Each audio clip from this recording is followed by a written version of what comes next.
$1 million is heading to the Atlanta area in a federal effort to prevent traffic deaths. The money will be used specifically for enhancements at Lennox Road and Georgia 400 in the Buckhead Improvement District. This area alone has experienced more than 1,000 crashes in just 3 years. Some of the improvements will include a separated shared use path, an elevated pedestrian and bicycle bridge. This is part of a wider effort through the Safe Streets for All program to improve our roads to prevent crashes and roadway deaths. Joining us live now to talk about it via Zoom is U.S. Transportation Secretary Pete Buttigieg. And good morning, Mr. Secretary, and thank you for joining us this morning. First question for you, how was this all made possible? Well, hi, good morning. Thanks for having me on. In short, this is possible because of the Biden-Harris infrastructure package. You remember in the first year of this administration, a lot of debate over whether to fund infrastructure, what infrastructure even is. We got that bill done. President Biden signed it on the South Lawn of the White House. Now that money is moving, and we're putting it to work on projects that are going to make a difference. That's across many different forms of transportation, from improvements at Hartsfield-Jackson to projects like this. I believe this $10 million grant is going to save lives for many people in the Atlanta region. As you mentioned, over 1,000 crashes just at this one interchange area in a period of about 3 years. Clearly, there needs to be a better design. That's what this is going to do.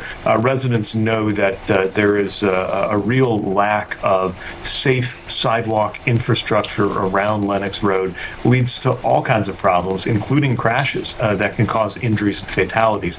So with these federal dollars, there's an opportunity to fix that and improve that. And whether it's a project like this out in Buckhead or what we're doing right downtown with improvements to the MARTA station, the 5 Points station, we're going to continue doing everything we can to put these dollars to work to make everyday transportation better.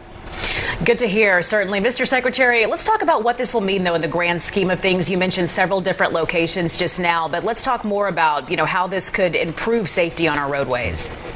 Well, what we've seen is there are several things that have contributed to the problem of crashes on our roadways. A big part of that is just the design of the roads and streets. Often we are living with roads, freeways, bridges that were designed 20, 30, 50, 70 years ago. We know things now that we didn't know then about how to build, and we're doing a better job now of listening to communities in terms of their needs. And sometimes that means making up for past errors. That's what we're trying to do with the Stitch, where 75 and 85 really cut up the fabric of the city. We're improving that with dollars to help cover that over and restore some of those connections over land. So the bottom line is, when we use these federal dollars in a better way, we can have better everyday life, whether that's transit, whether that's major investments in ports and airports, or something like just making sure there's a safer way for a pedestrian or a bicyclist to get along Lennox Road. Yeah, we're certainly glad to hear it. Thank you so much, Secretary Pete Buttigieg, for joining us live this morning. We appreciate it.